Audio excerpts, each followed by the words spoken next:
non-working Kiss. Remove this connector. Power, oh, by the way, no flashes on the LED.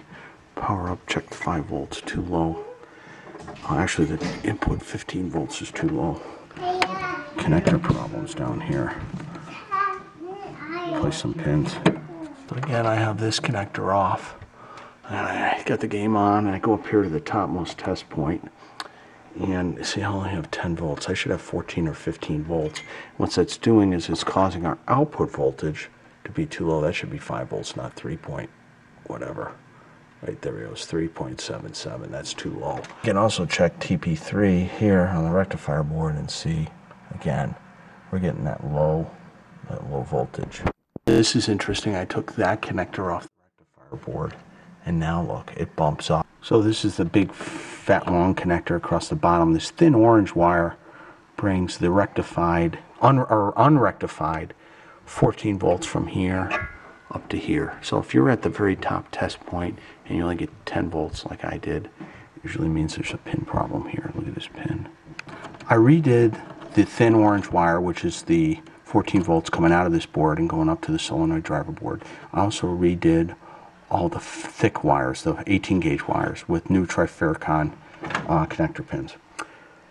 That didn't fix the problem. So next we go up to this guy, and I just kind of shore up the grounds on here. I do this modification here. This is on the filter capacitor, this large blue filter capacitor here. This ties the negative lead to kind of like a master ground on it. I always do this. This is for the plus 5 volts.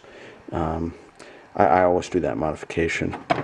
What other mods do I always do with this board? Oh, I always redo the fuse clip so I can use a 3AG fuse in there. I move back the top clip. That way I can put either the small fuse, the original small fuse like it has here, or the large one. Clean up these connector pins a little bit, just with my wire brush. And then I will go up to this housing and I will replace some of the 0.100s. Mostly the 14 volts coming in and the 5 volts coming out I'll redo on here, and we'll see if we get our 5 volts back. Key wire on this is the thin orange wire. This is the 14 volts coming into the solenoid driver board, which comes up on this connector here. And remember, this is the same thin orange wire that we repin down here. So this is just the other side of it. So that's the one I'm going to start with to make sure that we're getting 14 volts here, which will then get rectified by this guy and this guy down to 5 volts, and then output it again through this connector to the rest of the boards in the back box. New connector pin on the thin orange wire. Go up here to the test point.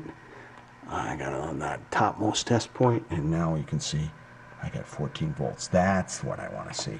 Now I can go down to the 5 volt test points and check those and see that we have 5.3 volts. Now we have proper input and output voltages coming out of this board. I can reconnect this connector and see if we get any MPU flashes. Put that connector back on. Let's watch the LED. 2, 3, 4, 5, 6, 7. And we got our Kiss booting now. Start a game.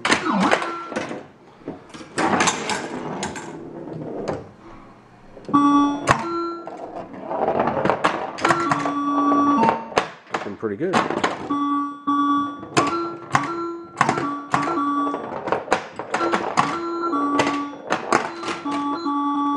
Not bad.